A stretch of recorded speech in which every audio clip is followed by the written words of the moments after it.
I have a dream that my 4 little children will one day live in a nation where they will not be judged by the color of their skin, but by the content of their character.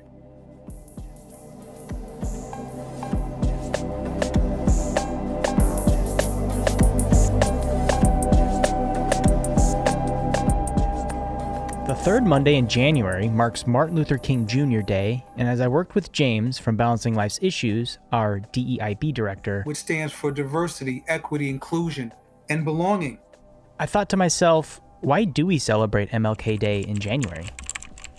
Well, some quick Googling, find a reputable source, thekingcenter.org. Aha! Turns out it was legislation introduced days after his murder that took until 1983 to become law. Signed by President Ronald Reagan, amongst controversy because he didn't want to do it. Today, creating a national holiday honoring Martin Luther King. The White House staged an impressive ceremony today, the President and Dr. King's widow walking into the Rose Garden together in an effort to spruce up Mr. Reagan's tattered civil rights image. The President signed the bill, which he had so strongly opposed, making Martin Luther King Jr.'s birthday a national holiday. And he delivered remarks before some 200 invited guests, which, while not quite calling Dr. King a great American, were designed to honor him. In 1968, Martin Luther King was gunned down. There's your answer to why January. It's his birthday. And fun fact, you know the song Happy Birthday by Stevie Wonder? Well, it turns out that was composed for the campaign that helped bring attention to the legislation. That song hits different now, doesn't it? And aside from thekingcenter.org being an extremely valuable resource about the life and teachings of Dr. King, it's incredible to read about the programming and their message that this holiday is really about everyone in our society. And that is what James would like to remind us all about, not just today, but every day.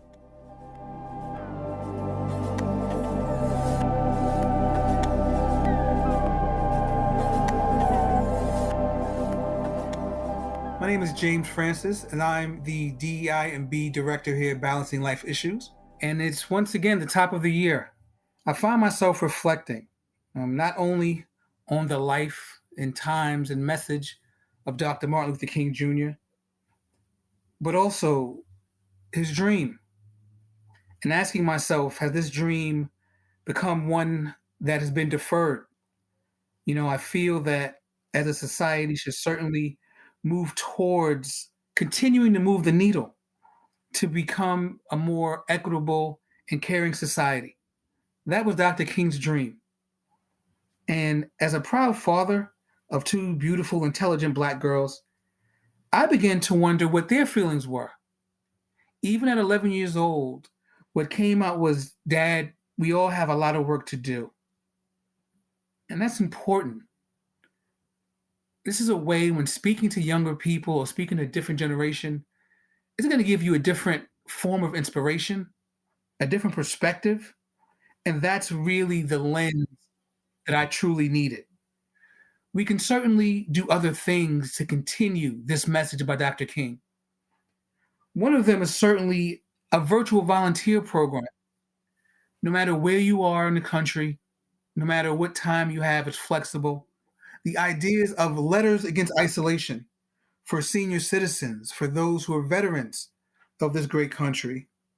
And lastly, signing up to read references of Dr. King, reading quotes, reading age-appropriate books.